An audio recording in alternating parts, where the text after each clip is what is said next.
아버지 장례식 날 유언장에는 충격적인 내용이 적혀 있었습니다. 전 재산을 며느리에게 상속한다. 가족들은 며느리를 의심했고 동생은 협박까지 했습니다. 하지만 10년 전 숨겨진 진실이 밝혀지는 순간 모든 것이 뒤집혔습니다. 돈으로 살 수 없는 진짜 가족의 의미를 깨닫게 되는 감동 실화. 끝까지 보시면 눈물이 날 겁니다. 이제 이야기 시작합니다. 이야기 시작 전 구독과 좋아요 한번 눌러주세요. 영상 제작에 큰 힘이 됩니다. 변호사의 목소리가 장례식장을 가득 채웠습니다. 고익에서 남긴 유언장을 공개하겠습니다. 전 재산은 며느리 이서진에게 상속됩니다. 그 순간 시간이 멈춘 것 같았습니다. 제 귓가엔 그 말만 맴돌고 있었죠. 며느리에게, 서진에게, 도대체 왜? 사흘 전이었습니다. 아버지의 부음을 듣고 병원으로 달려갔을 때 저는 이미 모든 게 끝난 뒤였습니다. 차가워진 아버지의 손을 잡으며 저는 장남으로서 해야 할 일들을 머릿속으로 정리하기 시작했죠. 장례식 준비, 문상객 맞이, 회사 일정 조정까지 슬퍼할 틈도 없이 해야 할 일들이 산더미처럼 쌓여 있었습니다. 장례식장은 생각보다 많은 사람들로 붐볐습니다. 아버지는 평범한 중소기업 사장이셨지만 그래도 업계에선 나름 알려진 분이셨거든요. 저는 검은 상복을 입고 영정 사진 옆에 서서 고개를 숙이며 조문객들을 맞이했습니다. 한 분 한 분께 절을 하고 위로의 말씀을 들으며 저는 제 감정을 꾹꾹 눌러 담았습니다. 도현 씨, 고인께서 정말 자랑스러워하셨어요. 아버님 뵈러 자주 오지 못해서 죄송합니다. 힘내세요. 장남이 버티셔야죠. 위로의 말들이 쏟아졌지만 저는 그저 고개만 끄덕일 뿐이었습니다. 사실 아버지와 저는 그리 가깝지 않았습니다. 회사 일로 바쁘다는 핑계로 명절에나 얼굴을 비추는 게 전부였으니까요. 이제 와서 후회해봤자 소용없는 일이지만 가슴 한편이 무겁게 가라앉는 건 어쩔 수 없었습니다. 서진은 제 옆에서 조용히 조문객들을 응대하고 있었습니다. 아내는 늘 그랬듯 말없이 제 곁을 지키며 제가 미처 챙기지 못한 부분들을 하나하나 챙겨주고 있었죠. 문상객들께 차를 내드리고 부의금을 정리하고 어머니를 부축해드리는 모습을 보며 저는 문득 생각했습니다. 역시 서진이 있어서 다행이라고. 그런데 동생 민수는 달랐습니다. 장례식장 한쪽 구석에서 술을 마시며 친구들과 떠들고 있었거든요. 저는 참다 못해 다가가 조용히 말했습니다. 민수야, 오늘은 아버지 보내는 날이야. 조금만 조심해줘. 민수는 비웃듯 웃으며 대답했습니다. 형은 늘 그렇게 완벽하지. 근데 뭐 어때? 아버지도 이제 안 계시는데. 저는 더 이상 말하지 않았습니다. 동생과는 어릴 때부터 사이가 좋지 않았지만 오늘만큼은 싸우고 싶지 않았거든요. 그냥 한숨을 쉬며 제자리로 돌아왔습니다. 장례식은 이틀간 계속됐고 저는 거의 잠을 자지 못했습니다. 밤새 찾아오는 조문객들을 맞이하고 어머니를 달래고 동생을 통제하느라 정신이 하나도 없었죠. 서진은 그런 저를 묵묵히 지켜보며 따뜻한 차를 건네주곤 했습니다. 여보, 조금 쉬어요. 내가 여기 있을게. 괜찮아. 내가 장남이니까 이 정도는 해야지. 저는 그렇게 대답하며 다시 자리로 돌아갔습니다. 사실 괜찮지 않았지만 누군가는 이 자리를 지켜야 했으니까요. 그렇게 이틀이 지나고 발인 날이 다가왔습니다. 장지로 향하는 버스 안에서 저는 창밖을 바라보며 멍하니 생각에 잠겼습니다. 이제 정말 아버지가 떠나시는구나. 다시는 목소리도 듣지 못하고 얼굴도 볼 수 없겠구나. 뒤늦은 후회가 밀려왔지만 이미 돌이킬 수 없었습니다. 화장을 마치고 장례식장으로 돌아왔을 때 아버지의 담당 변호사인 정혜준 변호사님이 저희를 기다리고 계셨습니다. 그분은 조심스럽게 말씀하셨죠. 유족분들께 전달드릴 게 있습니다. 고인께서 생전에 남기신 유언장입니다. 저는 별 생각 없이 고개를 끄덕였습니다. 아버지 재산이야 당연히 가족들이 나눠 가지는 거겠거니 생각했으니까요.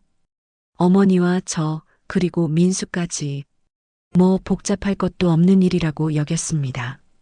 변호사님은 우리 가족을 조용한 빈소로 안내하셨습니다. 어머니, 저 서진, 그리고 민수까지 4명이 둘러앉았죠. 변호사님은 서류 가방에서 봉인된 봉투를 꺼내셨습니다. 그럼 유언장을 공개하겠습니다. 봉투가 뜯어지는 소리가 조용한 방 안에 울려 퍼졌습니다. 변호사님은 천천히 유언장을 펼치시더니 잠시 망설이는 듯 하셨습니다. 그리고 입을 여셨죠. 고인 한태수 씨의 유언에 따라 부동산을 포함한 전 재산은 며느리 이서진 씨에게 상속됩니다.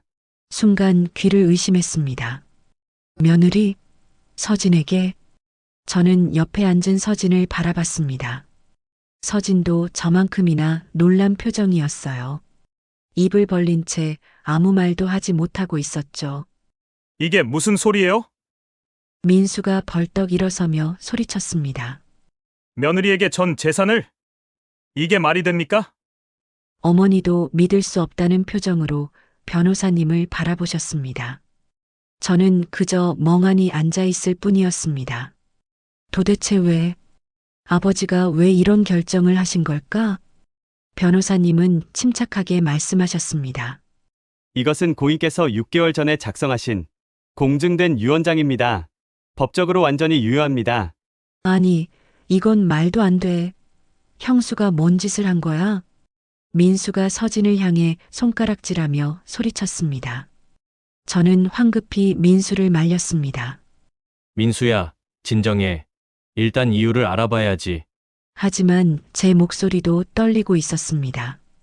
저 역시 혼란스러웠으니까요. 서진은 고개를 숙인 채 아무 말도 하지 않았습니다.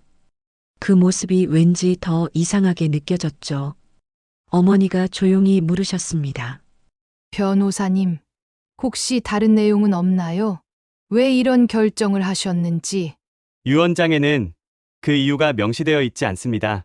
다만 고인께서 이것이 본인의 확고한 뜻임을 여러 번 강조하셨습니다. 방 안은 무겁고 차가운 침묵으로 가득 찼습니다. 저는 서진의 얼굴을 바라봤습니다. 서진은 여전히 고개를 숙이고 있었고 그 어깨가 미세하게 떨리고 있었어요. 울고 있는 건지 놀란 건지 알 수 없었습니다. 그 순간 제 머릿속엔 온갖 의문들이 소용돌이쳤습니다. 아버지와 서진 사이에 무슨 일이 있었던 걸까? 제가 모르는 뭔가가 있었던 걸까? 아니면 정말 서진이 뭔가를 꾸민 걸까? 하지만 동시에 또 다른 생각이 들었습니다. 서진은 그럴 사람이 아니야. 결혼한 지 15년 동안 서진은 한 번도 저를 배신한 적이 없었으니까요. 아버지께도 늘 정성을 다해 모셨고 명절 때마다 제일 먼저 시댁에 달려와 일손을 도왔던 사람이 바로 서진이었습니다. 일단 오늘은 여기까지 하시죠. 유족분들께서 혼란스러우실 겁니다. 변호사님이 조심스럽게 말씀하시며 자리에서 일어나셨습니다.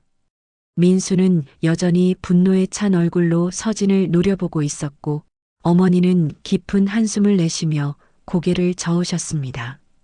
저는 그저 망연자실할 뿐이었습니다. 아버지를 떠나보낸 슬픔도 채 가시기 전에 이런 일이 터지다니. 장례식장을 나서는 발걸음이 천근만근처럼 무거웠습니다. 장례식장을 나서는 순간부터 민수의 거친 숨소리가 들렸습니다. 주차장으로 향하는 내내 그는 한마디도 하지 않았지만 그 침묵이 오히려 더 무섭게 느껴졌죠. 어머니는 제 팔을 붙잡고 계셨고 서진은 몇 걸음 뒤에서 조용히 따라오고 있었습니다. 차에 오르자마자 민수가 터졌습니다. 형, 이거 그냥 넘어갈 거야? 저 여자가 분명 아버지한테 뭔 짓을 한 거라고! 저는 핸들을 잡은 채 한숨을 내쉬었습니다. 운전석 백미러로 뒷좌석에 서진이 보였어요. 서진은 창밖만 바라보고 있었고 그 얼굴엔 아무런 표정도 없었습니다. 민수야, 지금은 아무것도 확실하지 않아. 일단 집에 가서. 확실하지 않긴 뭐가 확실하지 않아. 아버지 재산이 몇인데 그걸 며느리한테 다 준다고? 이게 정상이야? 어머니가 낮은 목소리로 말씀하셨습니다. 서진아, 너 시아버님한테 뭐라고 한 거니? 서진은 여전히 대답하지 않았습니다. 그저 고개만 살짝 저을 뿐이었죠. 그 모습을 보며 저는 가슴이 답답해졌습니다. 왜 아무 말도 하지 않는 걸까? 억울하면 해명이라도 해야 하는 거 아닌가? 집에 도착했을 때는 이미 밤 10시가 넘어 있었습니다. 아이들은 이모네 집에 맡겨둔 상태였고 덕분에 집안은 텅 비어 있었죠. 거실 불을 켜자마자 민수가 소파에 털썩 주저앉으며 다시 입을 열었습니다. 형수, 솔직하게 말해봐. 아버지한테 뭐 약속한 거 있지? 아니면 협박이라도 한 거야? 민수야! 제가 소리를 질렀습니다. 아무리 그래도 그렇지 협박이라니. 하지만 민수는 아랑곳하지 않았습니다. 형은 맨날 형수 편만 들잖아. 근데 있잖아. 세상에 공짜는 없어. 며느리가 시아버지 재산을 다 받는다. 뭔가 있다는 거지. 어머니도 옆에서 말씀하셨습니다. 서진아, 어머니한테는 솔직하게 말해봐. 시아버님이 왜 그런 유언을 남기셨는지 너도 모르겠니? 서진이 천천히 고개를 들었습니다. 그 눈에 눈물이 가득 고여 있었어요. 그런데도 서진은 담담하게 대답했습니다. 저도 정말 모릅니다. 아버님께서 왜 그런 결정을 하셨는지. 거짓말! 민수가 벌떡 일어서며 소리쳤습니다. 거짓말하는 거 다 티나! 너 분명히 뭔가 숨기고 있어! 저는 민수와 서진 사이에 섰습니다. 이 상황을 멈춰야 했어요. 하지만 제 안에서도 의심이 꿈틀거리고 있었습니다. 정말 서진은 아무것도 모르는 걸까? 아버지와 서진 사이에 제가 모르는 뭔가가 있었던 걸까?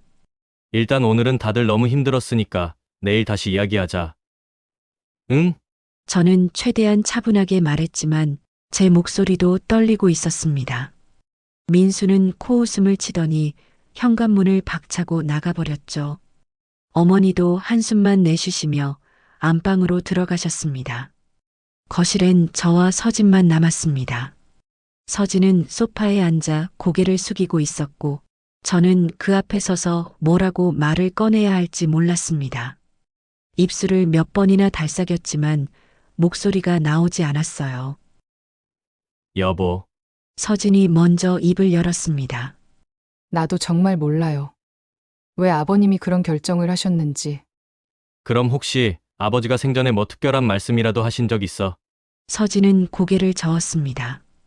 그리고는 더 이상 아무 말도 하지 않았죠. 저는 답답한 마음에 거실을 서성이기 시작했습니다. 대체 뭐가 어떻게 된 건지 머릿속이 복잡했거든요. 그날 밤 저는 잠을 이룰 수 없었습니다. 침대에 누워 천장만 바라보며 온갖 생각들이 머릿속을 스쳐 지나갔습니다. 혹시 서진이 정말 아버지를 속인 걸까? 아니면 아버지가 무슨 이유로 이런 결정을 하신 걸까? 옆에서 서진의 고른 숨소리가 들렸습니다. 잠든 것 같았어요. 저는 조용히 일어나 서재로 향했습니다. 뭔가 단서라도 찾아야 할 것 같았거든요. 다음 날 아침 저는 회사에 출근했지만 일이 손에 잡히지 않았습니다. 책상 위에 쌓인 서류들을 보면서도 자꾸만 어제 일이 떠올랐죠. 그때 휴대폰이 울렸습니다. 민수였어요. 형, 나 변호사 사무실 다녀왔어. 뭐, 유 원장 무효 소송 준비하려고. 형도 동참해야지. 저는 한동안 대답하지 못했습니다. 소송이라니. 그건 너무 극단적인 방법 아닌가요? 하지만 동시에 이런 생각도 들었습니다. 민수 말이 맞을지도 모른다고. 이건 분명 뭔가 잘못된 거라고. 민수야. 일단 좀 더 알아보자. 소송은 그 다음에. 형은 맨날 그래. 망설이기만 하잖아. 근데 있잖아. 이번엔 진짜 큰일이야. 아버지 재산이 얼만데? 민수는 일방적으로 전화를 끊어버렸습니다. 저는 휴대폰을 내려놓고 깊은 한숨을 내쉬었습니다. 이 상황을 어떻게 해결해야 할까? 점심시간이 되어 집에 전화를 걸었습니다. 어머니가 받으셨어요. 도연아, 너 오늘 일찍 들어올 수 있니? 무슨 일이세요, 어머니? 서진이가 아침부터 방에만 들어박혀 있구나. 밥도 안 먹고. 저는 가슴이 철렁 내려앉았습니다. 서진이 원래 그런 사람이 아니거든요.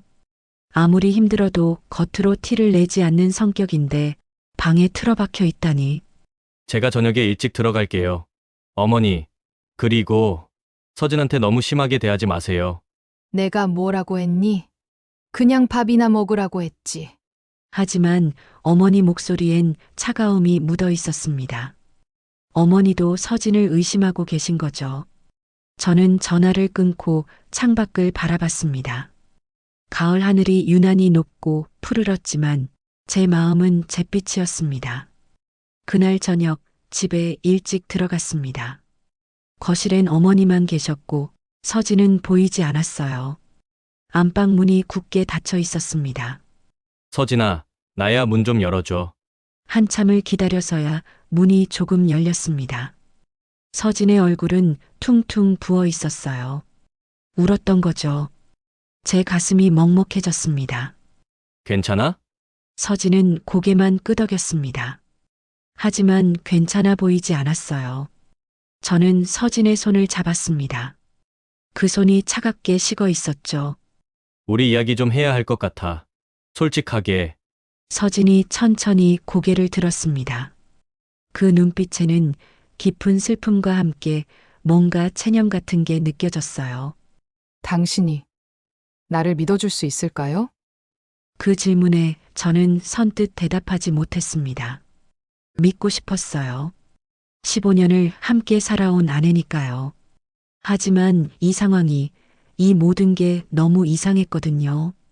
제 침묵이 길어지자 서진이 쓸쓸하게 웃었습니다. 역시 당신도 의심하는구나. 아니, 그게 아니라 괜찮아요. 이해해요.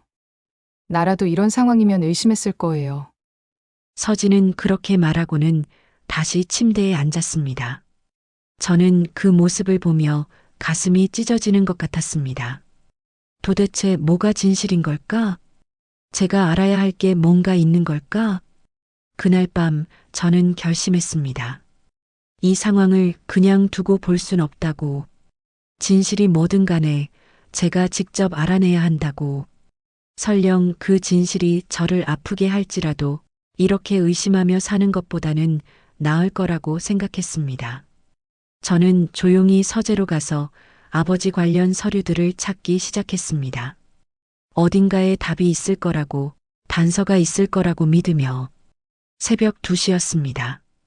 서재 창밖으로 보이는 거리는 고요했고 집안은 모두 잠든 시간이었죠. 저는 아버지의 낡은 책상 앞에 앉아 서랍을 하나씩 열어보기 시작했습니다. 뭔가 단서가 있을 거라는 막연한 기대감과 함께 혹시 정말 서진이 뭔가를 숨기고 있다는 증거가 나올까봐 두려운 마음도 들었습니다.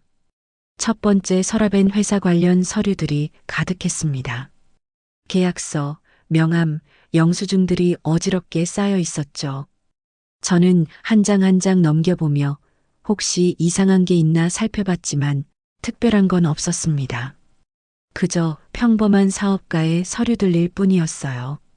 두 번째 서랍을 열었습니다. 이번엔 가족 사진들이 나왔습니다. 제가 어렸을 때 아버지와 찍은 사진, 민수가 태어났을 때 사진, 결혼식 사진까지. 사진 속 아버지는 환하게 웃고 계셨어요. 그 모습을 보니 가슴 한편이 뭉클해졌습니다. 이제 다시는 그 웃음을 볼 수 없다는 게 실감이 났거든요. 저는 사진들을 조심스럽게 다시 정리해 놓고 세 번째 서랍을 열었습니다. 그런데 이 서랍은 잠겨 있었어요. 저는 책상 주변을 뒤져 열쇠를 찾기 시작했습니다. 책꽂이 뒤, 책상 밑, 펜꽂이 안까지 샅샅이 뒤졌죠. 그때 책상 모서리에 붙어 있는 작은 자석 케이스를 발견했습니다. 그 안에 작은 열쇠가 하나 들어 있었어요. 손이 떨렸습니다. 왜 이 서랍만 잠가두신 걸까? 저는 열쇠를 꽂고 천천히 돌렸습니다. 서랍이 열렸습니다. 안에는 낡은 수첩 몇 권과 봉투 몇 개가 들어 있었습니다.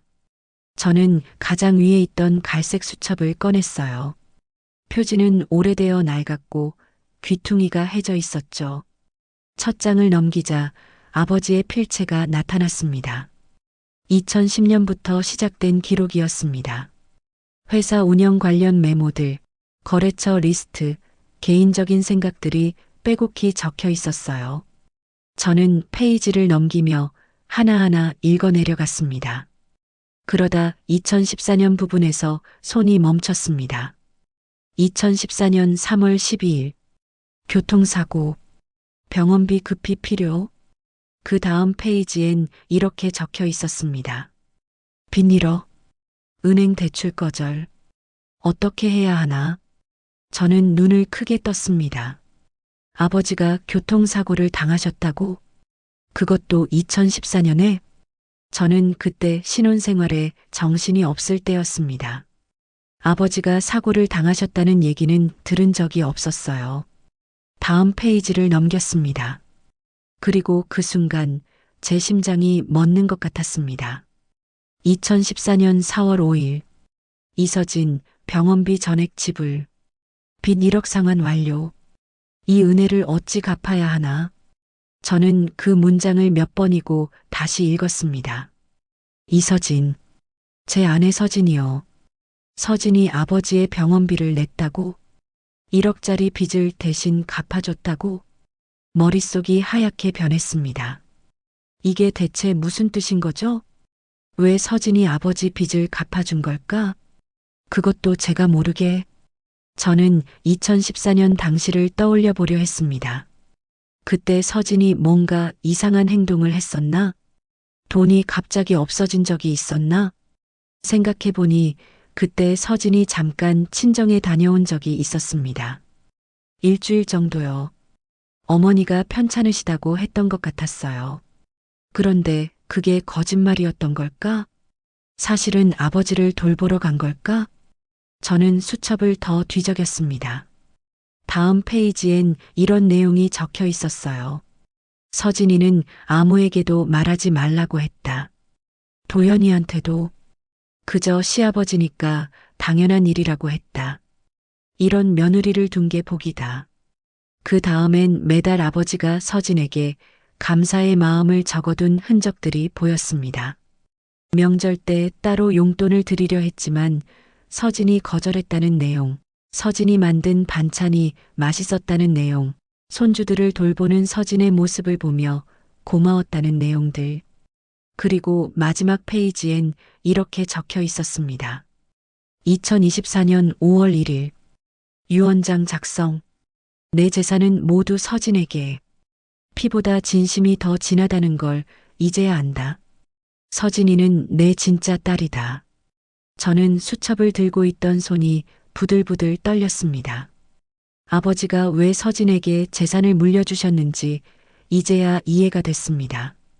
그런데 동시에 더 큰 혼란이 밀려왔어요. 왜 서진은 이 사실을 숨긴 걸까? 왜 아무 말도 하지 않은 걸까? 저는 자리에서 일어나 안방으로 향하려다 멈춰 섰습니다. 지금 당장 서진을 깨워 물어봐야 할까? 아니면 좀 더 알아본 다음에 이야기해야 할까? 머릿속이 복잡했습니다. 결국 저는 다시 서재로 돌아와 나머지 서랍들을 뒤지기 시작했습니다. 혹시 더 알아야 할 게 있을지 모른다는 생각이 들었거든요. 그리고 맨 아래 서랍에서 하얀 봉투 하나를 발견했습니다. 봉투 겉면에는 도연에게라고 적혀 있었어요. 손이 떨렸습니다. 이건 아버지가 제게 남기신 편지일까? 저는 조심스럽게 봉투를 뜯었습니다. 안에는 편지지 2장이 들어 있었습니다. 도연아, 이 편지를 읽고 있다면 아버지는 이미 세상을 떠났겠구나. 미안하다. 생전에 너한테 하지 못한 말들이 너무 많다. 그 중에서도 가장 중요한 건 서진이에 대한 이야기다. 저는 숨을 멈추고 편지를 읽어 내려갔습니다. 2014년 아버지가 교통사고를 당했을 때 너는 신혼생활 때문에 바빴고 민수는 해외에 있었다. 어머니도 많이 놀라셨지. 그때 병원비가 급하게 필요했는데 은행에서 대출이 거절됐어. 아버지가 사업 부진으로 신용이 낮아진 상태였거든. 그때 서진이가 나타났다. 서진이는 자기 친정에서 돈을 빌려 아버지 병원비를 냈고 빚까지 갚아줬지. 아무 조건 없이. 그리고 너한테 절대 말하지 말라고 했어. 너무 걱정할까 봐. 저는 편지를 읽으며 눈물이 핑 돌았습니다. 아버지는 그때 깨달았다. 진짜 가족이 뭔지. 피로 이어진 사람보다 진심으로 곁에 있어준 사람이 더 소중하다는 걸. 서진이는 한 번도 그 은혜를 내세우지 않았고 오히려 더 열심히 우리 가족을 챙겼지. 그런 서진이에게 아버지가 해줄 수 있는 건 이것밖에 없었다. 도연아, 서진이를 잘 지켜줘. 그 아이는 너에게도 우리 가족에게도 너무나 소중한 사람이란다. 편지는 거기서 끝났습니다. 저는 편지를 가슴에 꼭 안고 눈을 감았습니다. 서진이, 당신은 이 모든 걸 혼자 감당하고 있었구나. 제가 의심의 눈초리로 바라볼 때도, 민수가 협박할 때도, 어머니가 차갑게 대할 때도 당신은 한마디 변명도 하지 않았죠. 저는 그제야 깨달았습니다. 서진이 왜 아무 말도 하지 않았는지. 그건 자랑하고 싶지 않았기 때문이었어요. 그저 가족으로서 당연한 일을 했을 뿐이라고 생각했던 거죠. 은혜를 베풀고도 조용히 물러나는 게 진짜 고귀한 마음 아니겠습니까? 저는 편지와 수첩을 들고 자리에서 일어났습니다. 하지만 안방으로 가는 대신 다시 앉아 생각에 잠겼습니다. 이 사실을 어떻게 가족들에게 알려야 할까? 민수는 믿을까? 어머니는 이해하실까? 그리고 가장 중요한 건 제가 서진에게 어떻게 사과해야 할까였습니다. 의심했던 것, 믿어주지 못했던 것, 지켜주지 못했던 것, 모든 게 후회스러웠습니다. 새벽 공기가 차갑게 느껴졌습니다. 저는 창밖을 바라보며 결심했습니다. 일단 변호사 정혜준 씨를 찾아가 봐야겠다고. 아버지가 그분한테 더 많은 이야기를 해두셨을지도 모른다고 생각했거든요. 그리고 모든 진실을 확인한 뒤에 가족들 앞에서 제대로 밝혀야겠다고. 서진, 조금만 기다려줘. 내가 당신의 진심을 세상에 알릴게. 그리고 당신이 받아야 할 사과와 존경을 모두 돌려줄게. 다음 날 아침 일찍 저는 변호사 정혜준 씨의 사무실로 향했습니다. 밤새 한숨도 자지 못했지만 피곤하지 않았어요. 오히려 머릿속이 또렷했습니다. 아버지가 남기신 편지와 수첩을 가방에 넣고 나서며 저는 서진에게 살짝 고개를 숙여 인사했습니다. 서진은 여전히 창밖만 바라보고 있었죠. 회사가 아닌 변호사 사무실로 간다는 말은 하지 않았습니다. 일단 모든 걸 확인하고 나서 이야기하고 싶었거든요. 지하철을 타고 가는 내내 제 무릎 위에 놓인 가방이 유난히 무겁게 느껴졌습니다. 변호사 사무실은 강남역 근처 오피스텔 건물에 있었습니다. 9층 복도를 걸어 들어가니 한태수 법률사무소라는 간판이 보였어요. 저는 문을 열고 들어갔습니다. 안녕하세요. 한도연이라고 합니다. 정혜준 변호사님 계실까요? 젊은 직원이 안내해줬고 잠시 후 변호사님이 나오셨습니다. 정혜준 변호사님은 50대 초반으로 보이는 분이었는데 얼굴엔 피곤한 기색이 역력했어요. 아마 저희 가족 일 때문에 스트레스를 받으셨나 봅니다. 도연 씨, 어서 오세요. 이쪽으로 앉으시죠. 저는 그분을 따라 상담실로 들어갔습니다. 깔끔하게 정돈된 책상과 벽면 가득한 법률 서적들이 눈에 들어왔어요. 창밖으로는 강남 거리가 내려다 보였습니다. 변호사님, 제가 어젯밤에 아버지 서재를 정리하다가 이걸 발견했습니다. 저는 가방에서 수첩과 편지를 꺼내 책상 위에 놓았습니다. 정혜준 변호사님은 잠시 그것들을 바라보시더니 깊은 한숨을 내쉬셨어요. 역시 찾으셨군요. 변호사님, 이게 다 사실인가요? 2014년에 제 아내가 아버지 빚을 갚아줬다는 게? 정혜준 변호사님은 천천히 고개를 끄덕이셨습니다. 네. 모두 사실입니다. 제가 그때 모든 과정을 도왔거든요. 서진 씨가 친정에서 돈을 빌려 오셨고, 제가 채권자들과 협상해서 정리했습니다. 저는 의자 등받이에 몸을 기댔습니다. 머릿속으론 알고 있었지만 이렇게 직접 확인을 받으니 충격이 더 크게 다가왔어요. 그런데 왜 아버지는 아무한테도 말씀하지 않으신 거죠? 저한테라도 말씀하셨으면. 그게 서진 씨의 부탁이었습니다. 도연 씨가 알면 부담스러워할 거라고. 그냥 시아버지를 도운 것뿐이라고 하시더군요. 정혜준 변호사님은 잠시 망설이시더니 서랍에서 작은 USB를 꺼내셨습니다.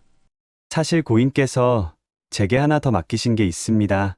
이걸 보시면 모든 게 이해되실 겁니다. 이게 뭔가요? 고인께서 유언장을 작성하시던 날 녹화하신 영상입니다. 원래는 분쟁이 생길 경우에만 공개하라고 하셨는데 지금이 그때인 것 같습니다. 저는 USB를 받아들었습니다. 손바닥만 한 크기였지만 무게가 천근만근 같았어요. 이 안에 아버지의 마지막 말씀이 담겨 있다는 생각에 가슴이 먹먹해졌습니다. 지금 봐도 될까요? 그러세요. 제 노트북을 쓰시죠. 정혜준 변호사님은 노트북을 제 앞으로 돌려놓으셨습니다. 저는 떨리는 손으로 USB를 꽂았어요. 파일이 하나 뜨더니 재생 버튼이 보였습니다. 저는 마우스를 클릭했습니다. 화면이 켜졌습니다. 병원 침대에 누워 계신 아버지가 보였어요. 아마 몇 달 전 영상인 것 같았습니다. 아버지는 여위셨지만 눈빛만은 또렷했습니다. 도연아, 민수야, 그리고 여보. 이 영상을 보고 있다는 건 아버지가 이미 세상을 떠났다는 뜻이겠지. 미안하다. 살아서 제대로 말하지 못해서. 아버지의 목소리가 스피커를 통해 흘러나왔습니다. 저는 화면을 응시하며 숨을 멈췄어요. 아버지가 왜 서진이에게 재산을 물려주는지 궁금할 거야. 다들 이해가 안 갈 거고, 어쩌면 서진이를 의심할지도 모르지. 하지만 들어봐라. 아버지에겐 이유가 있다. 아버지는 잠시 기침을 하시더니 다시 말씀을 이어가셨습니다. 2014년 아버지가 교통사고를 당했을 때 너희는 아무도 몰랐지. 일부러 말하지 않았으니까. 그때 세사 사정이 안 좋아서 빚이 많았어. 병원비도 없었고 은행에서 대출도 안 해줬지. 어머니는 너무 놀라서 병원에 계셨고 아버지는 정말 막막했단다. 화면 속 아버지의 눈가가 촉촉해지는 게 보였습니다. 그때 서진이가 나타났어. 어떻게 알았는지 병원에 와서는 아무 말 없이 수속을 다 해주더구나. 병원비를 내고 빚까지 갚아줬지. 1억이 넘는 돈을. 그것도 친정에서 빌려와서. 저는 화면을 보며 눈물이 핑 돌았습니다. 옆에서 정혜준 변호사님이 조용히 휴지를 건네주셨어요. 아버지가 고맙다고 하니까 서진이가 뭐라고 했는지 아니? 당연한 일이라고 했어. 시아버지니까 당연하다고. 그리고 절대 도연이한테 말하지 말라고 했지. 걱정할까봐. 아버지는 그때 깨달았다. 이 아이가 진짜 내 딸이구나. 아버지는 눈물을 닦으시며 계속 말씀하셨습니다. 그 뒤로 10년 동안 서진이는 한 번도 그 일을 입에 올리지 않았어. 오히려 더 열심히 우리 가족을 챙겼지. 명절 때마다 제일 먼저 와서 일 돕고 어머니 편찮으시면 밤새 간호하고 손주들도 정성껏 돌봤단다. 그런 서진이를 보면서 아버지는 생각했지. 진짜 가족이 뭔지. 아버지는 카메라를 똑바로 바라보며 말씀하셨습니다. 피로 이어진 게 가족이 아니야. 진심으로 곁에 있어주는 사람이 진짜 가족이지. 도연아, 민수야, 너희도 좋은 아들들이야. 하지만 아버지가 정말 힘들 때 곁에 있어준 건 서진이었어. 그래서 아버지는 결정했단다. 내 재산을 서진이에게 물려주기로. 저는 화면을 보며 고개를 숙였습니다. 부끄러웠어요. 아버지가 그렇게 힘든 시기를 보내셨는데 저는 아무것도 몰랐고 도와드리지도 못했습니다. 서진아, 이 영상을 보고 있니? 고맙다. 아버지, 목숨을 살려줘서. 그리고 미안하다. 이렇게 부담을 주게 돼서. 하지만 이건 아버지가 할 수 있는 유일한 보답이야. 부디 이 돈으로 행복하게 살아다오. 그리고 도연이를 잘 부탁한다. 영상이 끝났습니다. 화면은 검게 변했고 상담실엔 침묵만 흘렀어요. 저는 두 손으로 얼굴을 감싸쥐었습니다. 눈물이 주르륵 흘러내렸습니다. 정혜준 변호사님이 조용히 말씀하셨습니다. 고인께서는 정말 신중하게 결정하셨습니다. 저한테도 여러 번 말씀하셨어요. 서진 씨가 진짜 딸 같다고, 그 아이 덕분에 목숨을 건졌다고. 저는 고개를 들어 변호사님을 바라봤습니다. 그런데 왜 생전에 이 사실을 밝히지 않으셨을까요? 그랬으면 이렇게 오해받는 일도 없었을 텐데. 그것도 서진 씨 때문이었습니다. 서진 씨가 끝까지 비밀로 해달라고 부탁했거든요. 가족들 사이가 틀어질까봐 걱정하셨대요. 저는 한숨을 깊게 내쉬었습니다. 서진, 당신은 어쩜 그렇게 착할 수가 있어요?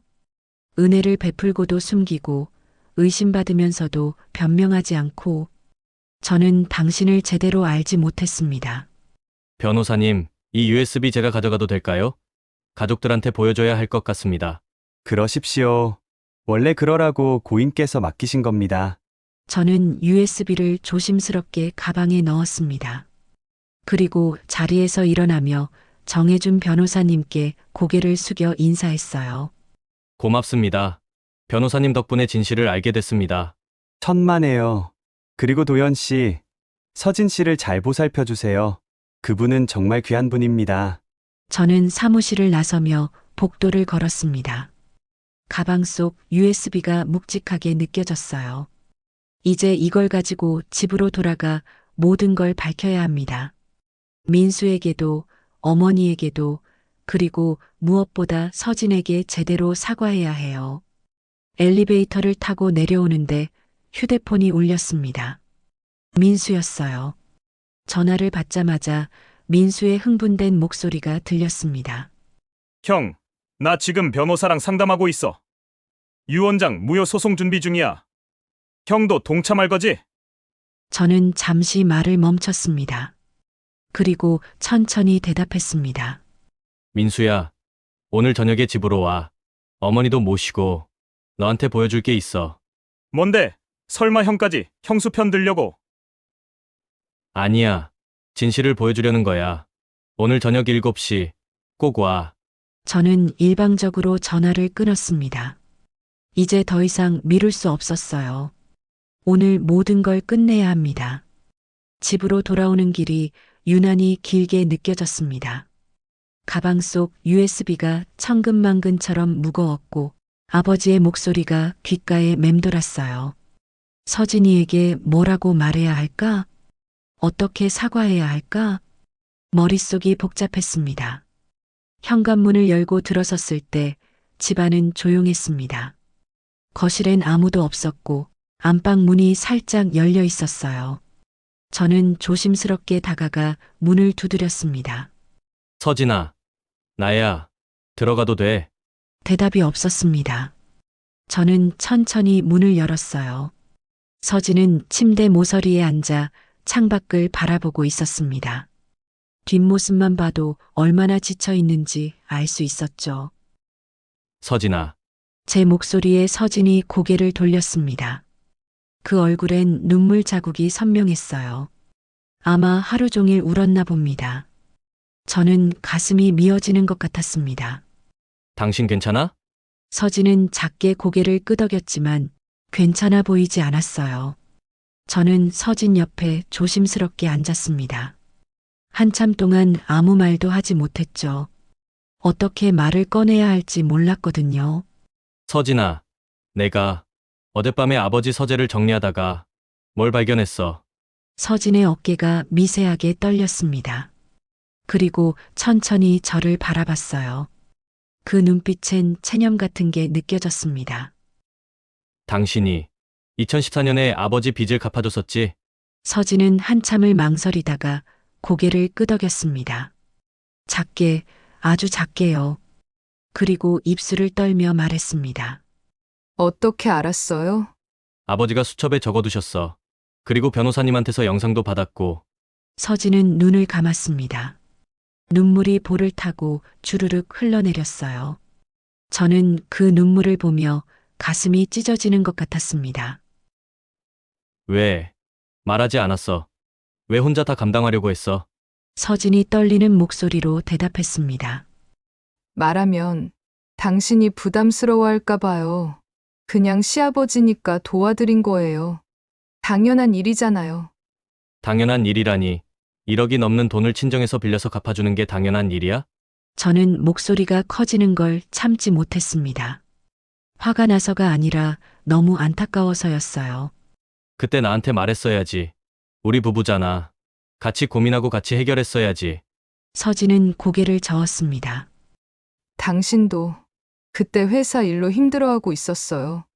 신혼인데 스트레스 주고 싶지 않았어요. 그리고 아버님이 제게 부탁하셨어요. 아무한테도 말하지 말라고. 저는 서진의 손을 잡았습니다. 그 손이 차갑게 식어 있었어요. 미안해. 내가 당신을 의심했어. 가족들이 당신을 몰아세울 때 제대로 지켜주지도 못했고. 괜찮아요. 이해해요. 누가 봐도 이상한 상황이었으니까. 아니야, 괜찮지 않아. 나는 15년을 같이 산 내 아내를 믿었어야 했어. 당신이 그런 사람이 아니란 걸 알았어야 했는데. 그때였습니다. 현관문이 거칠게 열리는 소리가 들렸어요. 그리고 민수의 목소리가 울려 퍼졌습니다. 형수, 어디 있어? 저는 황급히 자리에서 일어났습니다. 뭔가 심상치 않았거든요. 민수의 목소리에 분노가 가득했습니다. 거실로 나가자 민수가 서 있었습니다. 얼굴이 새빨갛게 달아올라 있었고 술 냄새가 진동했어요. 뒤에 어머니도 함께 계셨습니다. 민수야, 무슨 일이야?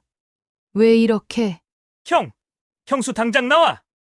민수가 안방을 향해 소리쳤습니다. 서진이 조심스럽게 방에서 나왔어요. 그 순간 민수가 서진을 향해 손가락질하며 소리쳤습니다. 이 여자!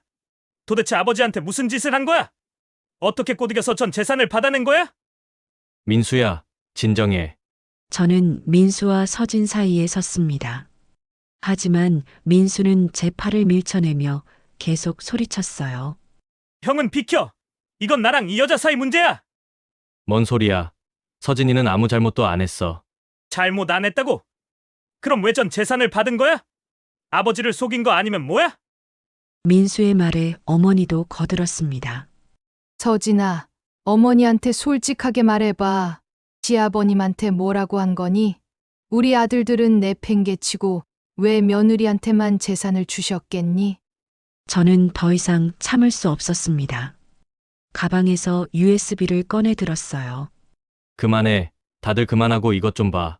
그게 뭔데? 아버지가 남기신 영상이야. 왜 서진이한테 재산을 물려주셨는지 직접 설명하신 거야. 민수가 비웃으며 말했습니다. 영상. 그것도 조작한 거 아니야? 조작이라니 변호사 사무실에서 받은 거야. 아버지가 직접 녹화하신 거라고. 그때 민수의 휴대폰이 울렸습니다. 민수는 전화를 받더니 얼굴이 하얗게 질렸어요. 그리고 황급히 전화를 끊었습니다. 누구야? 아무것도 아니야. 민수의 태도가 이상했습니다. 뭔가 숨기고 있다는 게 느껴졌어요. 저는 민수를 쏘아보며 물었습니다. 민수야, 너 뭐 숨기는 거 있지? 없어. 없다니까. 거짓말하지 마. 내 표정 보니까 다 티가 나. 그때 제 휴대폰도 울렸습니다. 회사 격리부장이었어요. 저는 전화를 받았습니다. 예, 부장님 무슨 일이세요? 사장님, 큰일 났습니다. 회사 계좌에서 돈이 빠져나갔어요. 3천만 원이요. 뭐라고요? 저는 휴대폰을 꽉 쥐었습니다. 손이 부들부들 떨렸어요.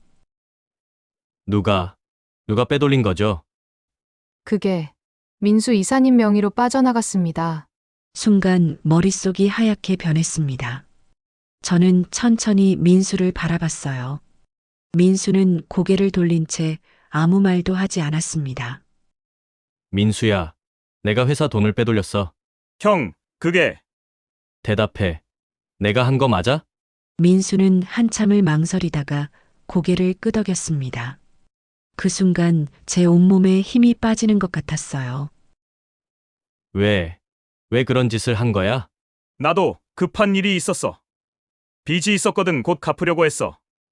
빚, 무슨 빚? 민수는 대답하지 않았습니다. 어머니가 놀라서 물으셨어요. 민수야, 내가 정말 그런 짓을 했니? 어머니, 죄송해요. 저도 어쩔 수 없었어요. 저는 주먹을 불끈 쥐었습니다. 화가 치밀어 올랐어요. 서진을 그렇게 몰아세우고 협박하면서 정작 본인은 회사 돈을 빼돌렸다니. 이게 말이 됩니까? 너 서진이한테 그렇게 협박하면서 정작 너는 범죄를 저지른 거야? 형, 미안해, 정말 미안해. 미안하다고 끝날 일이 아니야. 넌 횡령을 한 거라고. 범죄야. 민수는 무릎을 꿇었습니다. 그리고 울기 시작했어요. 하지만 저는 동정심이 들지 않았습니다. 오히려 더 화가 났죠. 서진이 조용히 제 팔을 잡았습니다. 그리고 작게 말했어요. 여보, 일단 진정해요. 진정하라고? 이 상황에서 어떻게 진정해? 저는 민수를 내려다보며 차갑게 말했습니다. 당장 회사 돈 갚아. 안 그러면 고소할 거야. 동생이든 뭐든 상관없어. 민수는 고개를 숙인 채 아무 말도 하지 못했습니다. 어머니는 소파에 주저앉으며 한숨만 내쉬셨어요. 저는 거실을 빠져나와 베란다로 향했습니다. 가슴이 답답했거든요. 창밖을 바라보며 깊게 숨을 들이켰습니다. 이 모든 게 악몽 같았어요.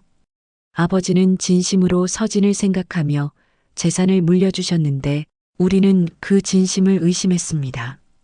그리고 정작 진짜 문제는 다른 곳에 있었죠. 민수의 배신, 회사 돈 횡령, 가족의 붕괴. 이 모든 게 제 잘못 같았습니다. 제가 가족을 제대로 챙겼다면 민수가 빚을 지는 일도 없었을 텐데, 서진이 이렇게 고통받는 일도 없었을 텐데, 뒤에서 서진의 목소리가 들렸습니다. 여보, 저는 고개를 돌렸습니다. 서진이 조용히 다가와 제 손을 잡았어요. 이제 어떻게 할 거예요? 저는 서진의 손을 꽉 잡았습니다. 그리고 단호하게 대답했습니다. 오늘 저녁에 다 모여서 아버지 영상 보여줄 거야. 그리고 모든 진실을 밝힐 거야. 당신이 얼마나 귀한 사람인지, 아버지가 왜 그런 결정을 하셨는지. 서진의 눈에 다시 눈물이 고였습니다. 하지만 이번엔 슬픔이 아니라 안도의 눈물 같았어요. 그날 밤 저는 거실에 가족들을 모았습니다. 어머니, 민수, 그리고 서진까지. 모두의 얼굴에 긴장이 어려 있었어요. 특히 민수는 고개를 숙인 채 아무 말도 하지 않았습니다. 저는 노트북을 거실 테이블 위에 놓고 USB를 꽂았습니다. 손이 떨렸지만 최대한 침착하게 행동하려 애썼어요. 아버지가 남기신 영상을 보여드릴게요. 다들 끝까지 보시고 판단하세요. 재생 버튼을 눌렀습니다. 화면에 아버지가 나타났고 그 목소리가 조용한 거실을 채웠습니다.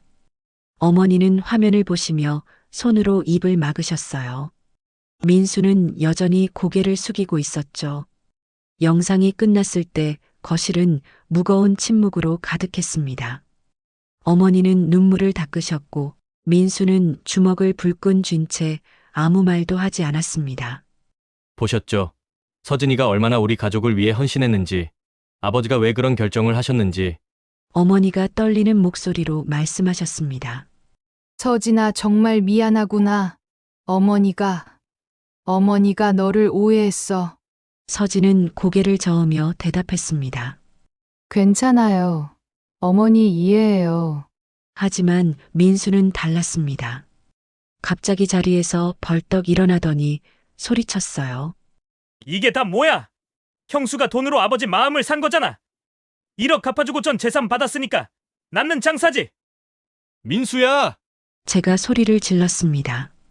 하지만 민수는 멈추지 않았어요. 형은 맨날 형수 편만 들잖아. 근데 생각해봐.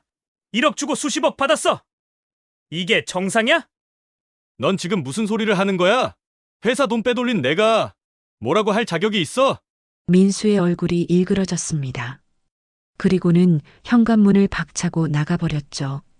쾅 하는 소리가 울려 퍼졌습니다. 어머니가 한숨을 내쉬며 말씀하셨습니다.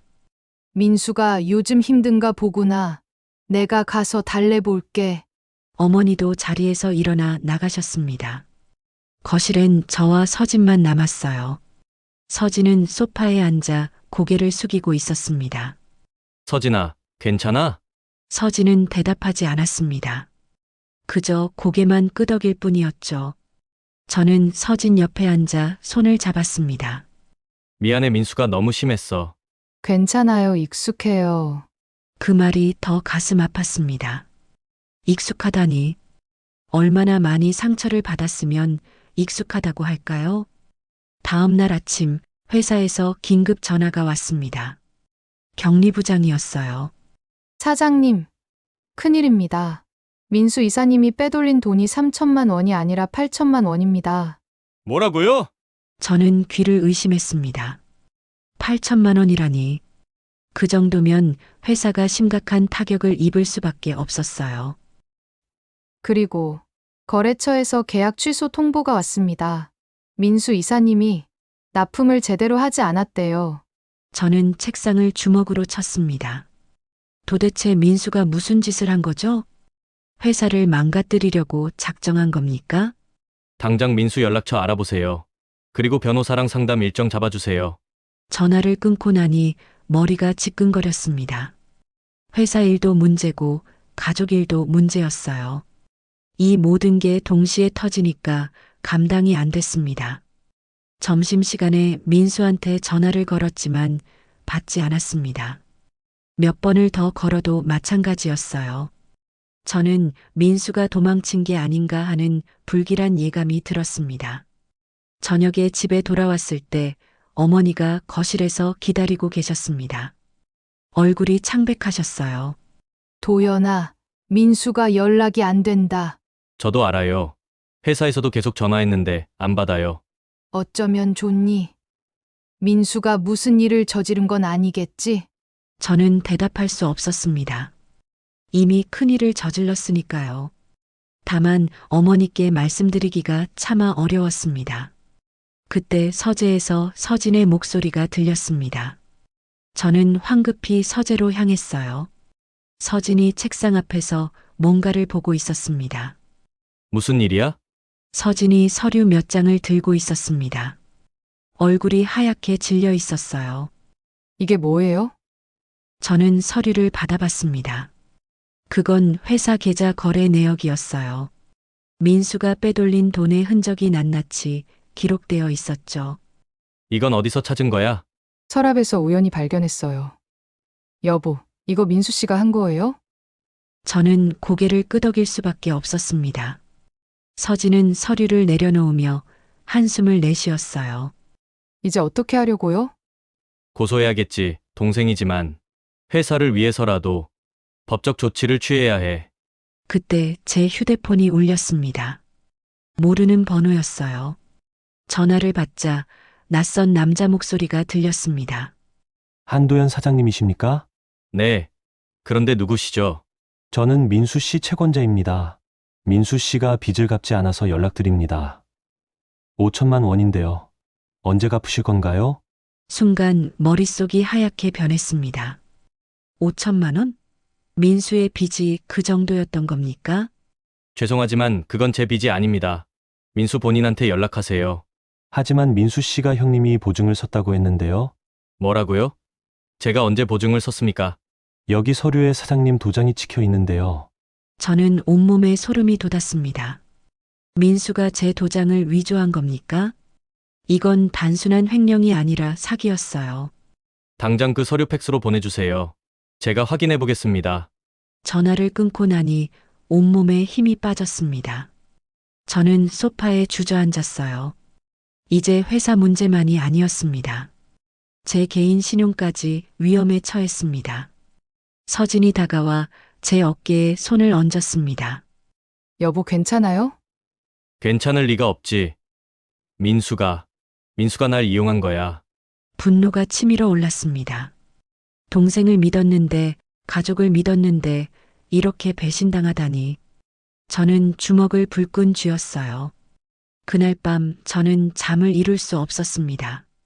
침대에 누워 천장만 바라보며 온갖 생각들이 머릿속을 스쳐 지나갔습니다.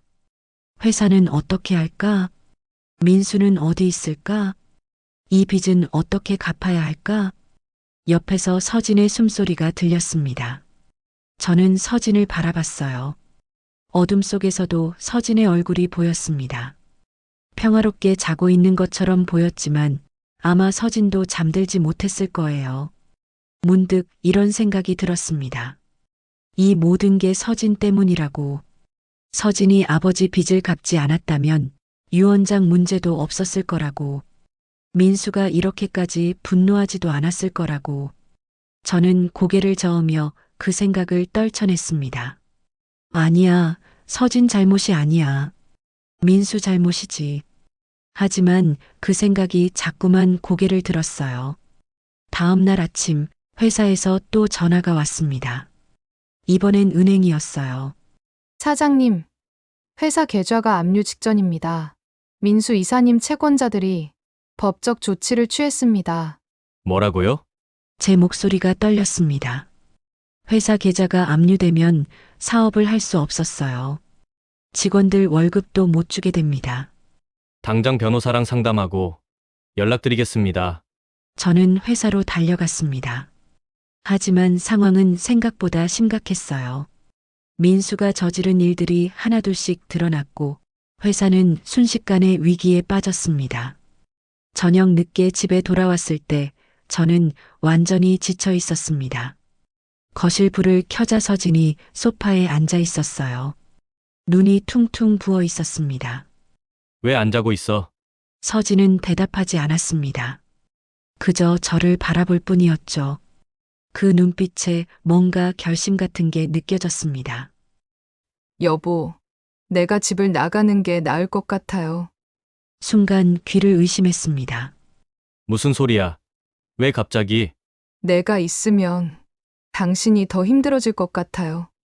민수 씨도 어머니도 모두 나 때문에 힘들어 하잖아요. 그게 무슨 말이야?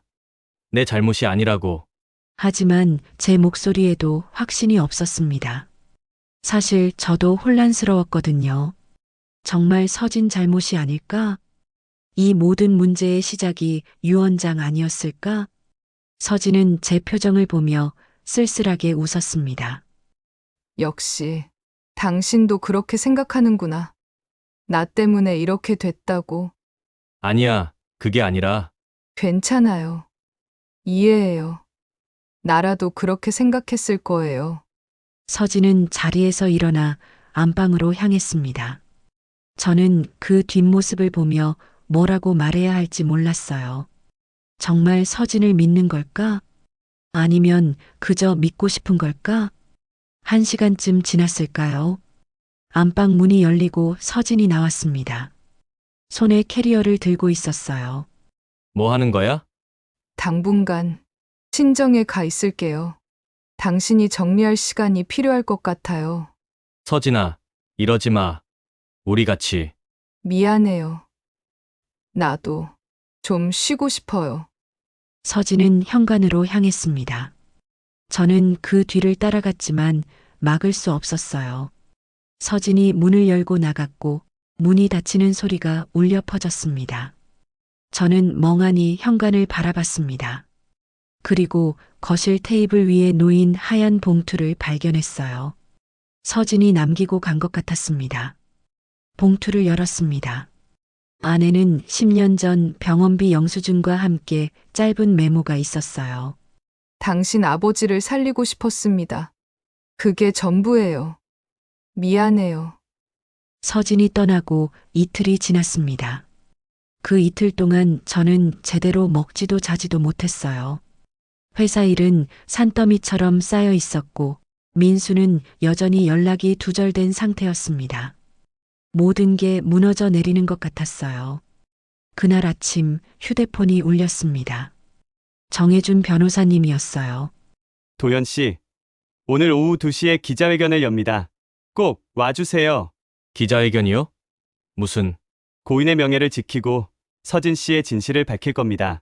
더 이상 미룰 수 없습니다. 전화가 끊겼습니다. 저는 멍하니 휴대폰을 내려다봤어요. 기자회견이라니. 세상에 모든 게 알려지는 겁니까? 오후 2시, 저는 변호사 사무실이 있는 건물 1층 회의실에 도착했습니다. 이미 기자들이 여러 명 와 있었어요. 카메라와 마이크들이 줄지어 서 있었죠. 제 가슴이 두근거렸습니다. 정혜준 변호사님이 단상에 올라섰습니다. 그 옆에는 서류 뭉치와 노트북이 놓여 있었어요. 오늘 이 자리는 고한태수 회장의 명예를 지키고 그분의 유언에 담긴 진실을 밝히기 위해 마련했습니다. 변호사님의 목소리가 회의실에 울려 퍼졌습니다. 기자들이 일제히 카메라 셔터를 눌렀어요. 많은 분들이 한태수 회장의 유언장에 대해 의문을 가지셨습니다. 왜 며느리에게 전 재산을 물려줬는지, 혹시 부정한 방법이 있었던 건 아닌지 말입니다. 변호사님은 잠시 숨을 고르셨습니다. 하지만 진실은 다릅니다. 2014년 한태수 회장께서 교통사고로 위급한 상황에 처하셨을 때 며느리 이서진 씨가 사재를 털어 병원비와 빚 1억 원을 대신 갚아주셨습니다. 회의실이 술렁거렸습니다. 기자들이 웅성거리기 시작했어요. 이서진 씨는 아무 조건 없이 그저 시아버지를 살리고 싶다는 마음 하나로 도왔습니다. 그리고 가족들에게조차 이 사실을 숨겼습니다. 은혜를 내세우지 않은 겁니다. 변호사님은 노트북을 켰습니다. 그리고 아버지가 남기신 영상을 틀기 시작했어요. 회의실이 조용해졌고 모두가 화면에 집중했습니다. 영상이 끝나자 회의실은 숙연해졌습니다. 어떤 기자는 눈물을 닦고 있었어요. 저도 눈시울이 뜨거워졌습니다. 한태수 회장께서는 이 은혜를 평생 잊지 못하셨고 진심으로 가족을 대하는 것이 무엇인지 깨달으셨습니다. 그래서 내리신 결정이 바로 이서진 씨에게 재산을 물려주는 것이었습니다. 변호사님은 서류 뭉치를 들어 올렸습니다. 그리고 한 가지 더 밝힐 게 있습니다. 고인의 차남 한민수 씨가 회사 자금 8천만 원을 횡령했으며 형 한도현 씨의 도장을 위조해 5천만 원의 빚을 만들었습니다. 이는 명백한 범죄 행위입니다. 순간 카메라 플래시가 터져 나왔습니다. 기자들이 일제히 질문을 쏟아냈어요. 민수 씨는 어디 있습니까? 경찰에 신고했습니까? 가족 간 갈등이 심각했습니까? 저는 단상 뒤에서 그 광경을 지켜봤습니다. 모든 게 세상에 알려지는 순간이었어요. 부끄럽기도 했지만 동시에 후련하기도 했습니다. 이제 서진의 진실이 밝혀졌으니까요. 기자회견이 끝나고 변호사님이 다가오셨습니다.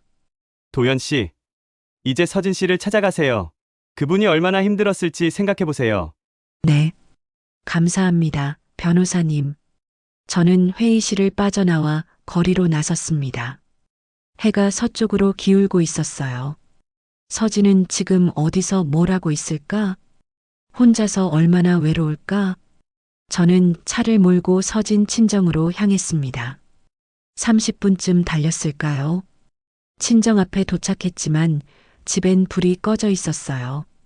초인종을 눌러도 대답이 없었습니다. 장모님께 전화를 걸었습니다. 장모님, 저 도연이에요. 서진이 혹시 거기 있나요? 서진이 여기 안 왔는데 무슨 일 있니? 아니에요. 제가 찾아볼게요. 전화를 끊고 나니 막막했습니다. 서진이 어디로 간 걸까? 저는 차 안에 앉아 생각에 잠겼어요. 문득 한 곳이 떠올랐습니다. 우리가 신혼 때 자주 가던 공원.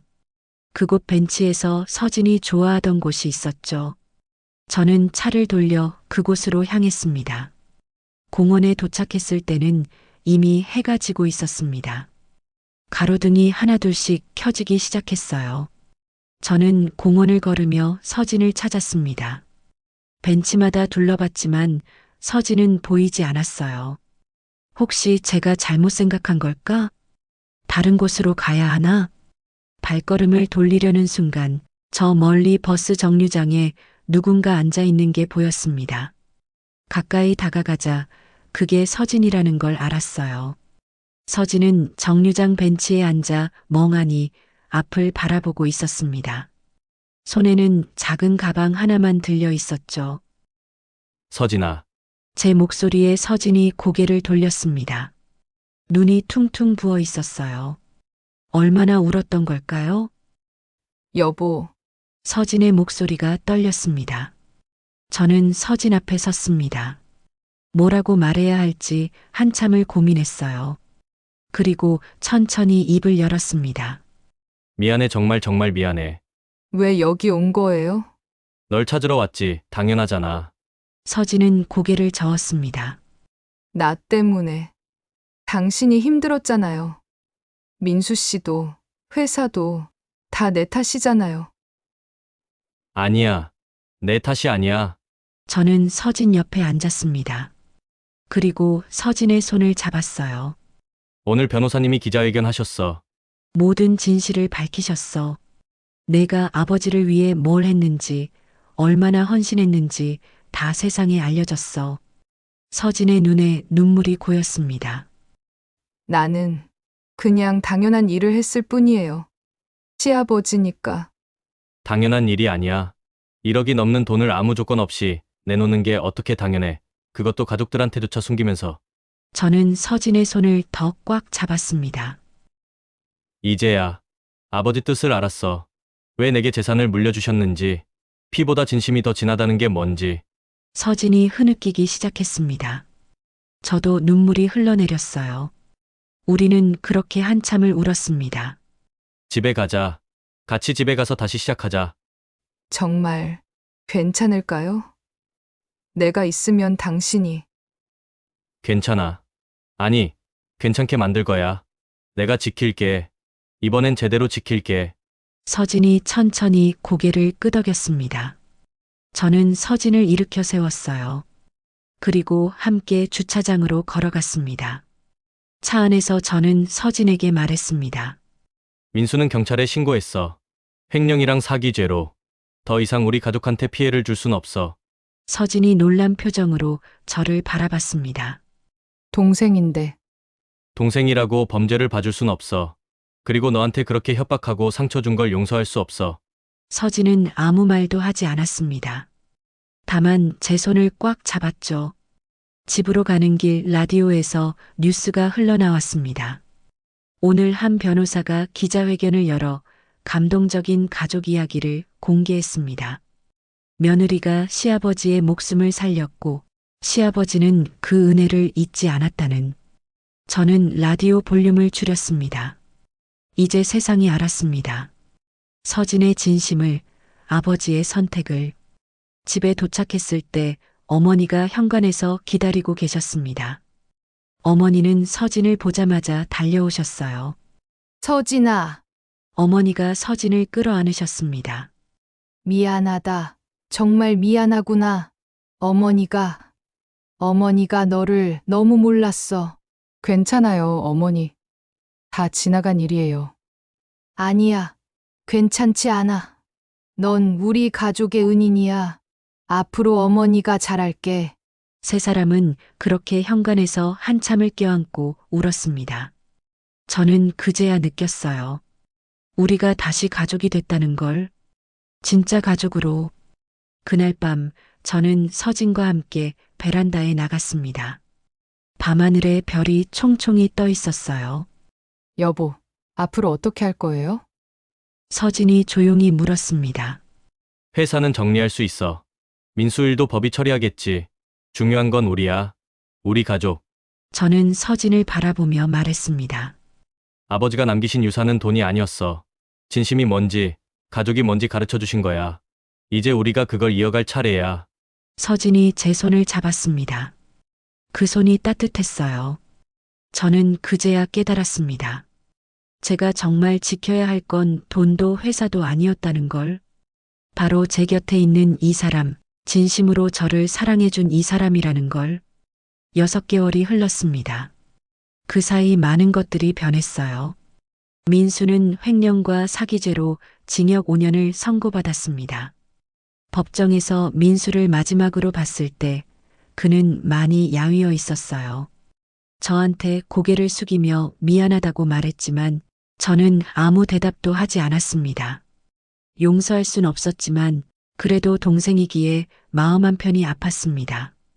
회사는 큰 타격을 입었지만 간신히 정리할 수 있었습니다.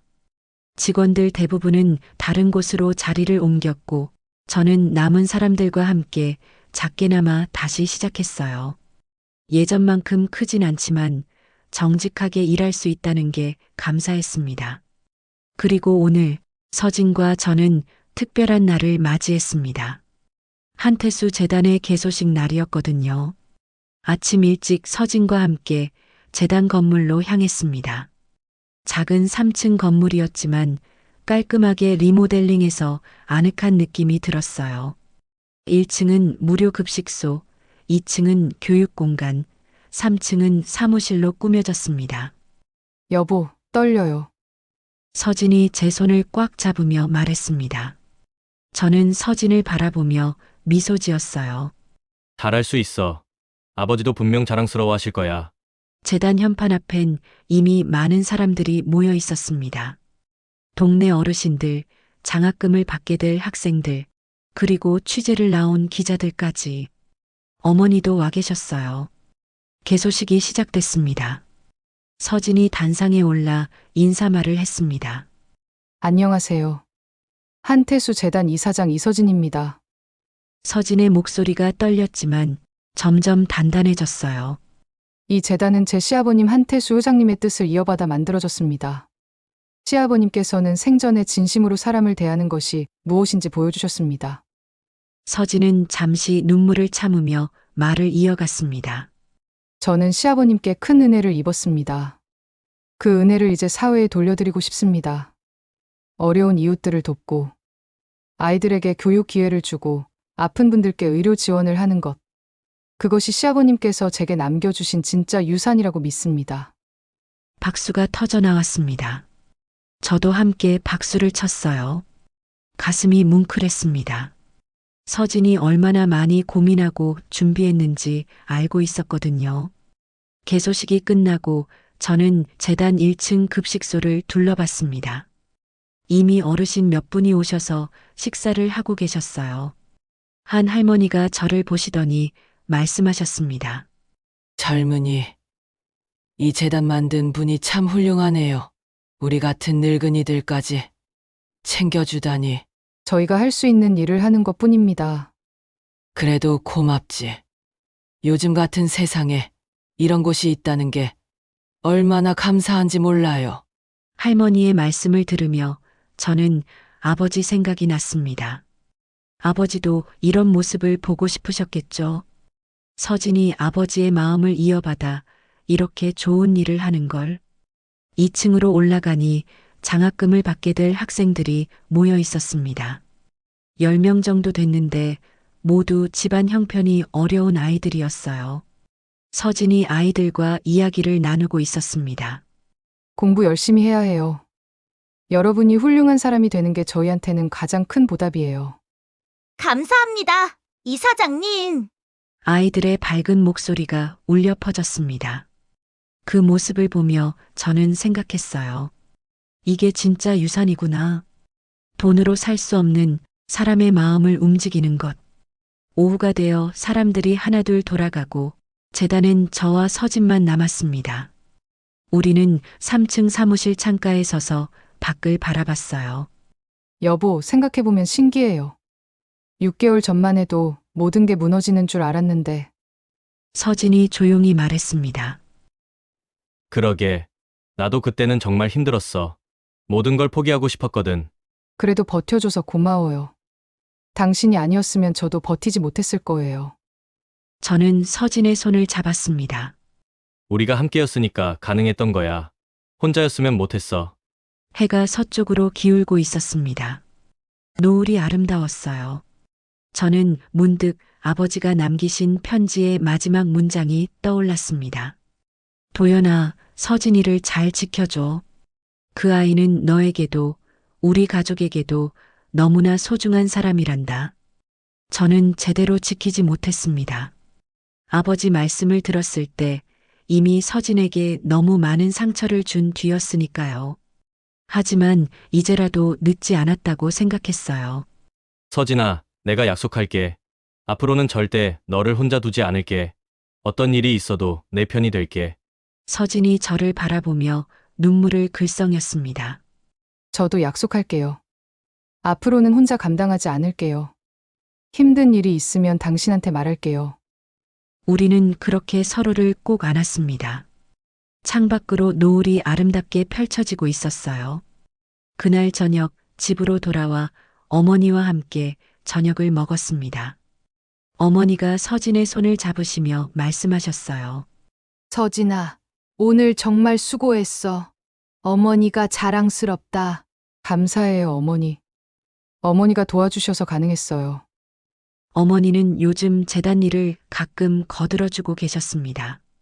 특히 급식소 일을 도와주시면서 동네 어르신들과 친해지셨죠. 어머니도 많이 변하셨습니다. 예전처럼 차갑지 않고 따뜻하게 서진을 대하셨어요. 식사를 마치고 저는 서재로 갔습니다. 책상 위에 아버지 사진이 놓여 있었어요. 영정 사진이었습니다.